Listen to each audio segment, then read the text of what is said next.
So first of all, thank you so much for taking your time to help me with my little survey. Can you guys give us a little bit introduction? What's your name and what do you do? Yeah, my name's John. Prior to the MBA, I was working at Beyond Meat, plant-based burgers, sausages. I was working on our global strategy, so I did do some international work with them. But now I'm founding a company in the coffee space. Hi, my name's Eric. I work for McMaster Carr as a marketer. Prior to that, I worked in the nonprofit space, fundraising, and For me to connect with my MBA student fellow, to make new friends, to also build connections, as well as to learn everybody's opinion about international travel in MBA programs, specifically those international tricks. Have you guys been on one? And if you did, how was it? If you haven't, and what do you think the factor that would make you want to go?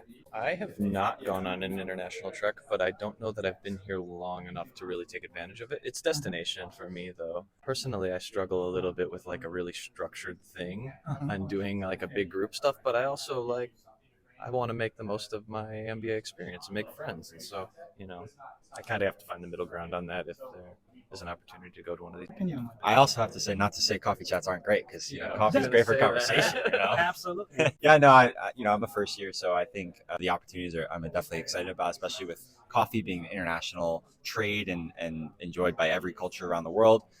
So I definitely am going to take advantage of them. But I'm similar to you, where it's I kind of want to make it my own as well. So if there's ways to extend the trip, or go off on your own, maybe with some of my fellow attendees, just to make the trip our own, in addition to all the resources we're given. Question is, what's your perception about China? Yeah, well, like I mentioned earlier, Beyond Meat did do some international work, and we had a team in China, so I worked with them on occasion, and I thought that there was a lot of opportunity there, and so just further collaboration when it makes sense. And so, in order to understand that, we have to understand our cultures and understand each other, have relationships, and it's really hard to build that over the internet. And so, building relationships and seeing different cultures, I think, is important. Absolutely. I love that because I really think, especially now with a lot of political tension between two countries, it's good to build bridges between two different cultures to really understand beyond what's in the media. How about you?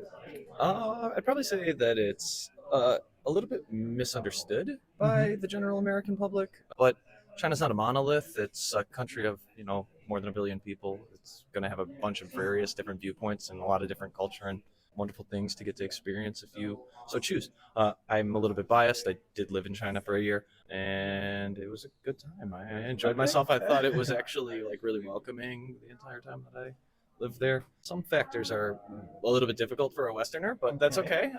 It wasn't unpleasant. Okay, so if you don't want to share, that's totally fine. So how about the unpleasant one? Because I do want everybody to know. Have a good VPN if you want to get on the internet. That would be one that I'd recommend highly. Nord doesn't work as well as ExpressVPN does, although if you can get someone like over WeChat or something that has a better VPN, it'll be cheaper and work better. I would think the pollution is kind of another one that I struggled with when I was living in China. More days than I'm used to in the US, where the AQI is in that red territory. It's over 200 or something like that. That was troubling. And then planning a Chengdu trip, make sure you always have mosquito spray. They're really really bad there, the worst mosquitoes I've ever experienced in my life. They're the little ones that look like gnats, but you'll be outside at lunch. Wow. And you'll have shorts on, you'll come back with 2 dozen mosquito bites on your legs. Great. But maybe it was just because import food. I was The information. I know we're going a little bit over 2 minutes, so last question is: so if we're going on this trip, the China Trek 2025, what single one experience that you expect from this type of MBA international trip? One thing that you want to get out of from this type of trip. It's a tough question, because I feel like going in open-minded and just taking in whatever it offers. But I would say one thing for sure would be sort of something that was maximizing the cultural experience. So whether it's sort of a in-home experience, doing sort of the family and the culture that way, or having some type of ceremony booked around a holiday, something like that, to really just maximize having an appreciation for the culture. Thank you for that. you can do it here, but you'll do it better in China if you go and get hot pot. You're going to Chengdu. It's the spicy capital of the world. You get the hot pot. It's delicious. Yeah. Wonderful. Well, that concludes our interview today. Thank you so much for your time. Are you doing this often?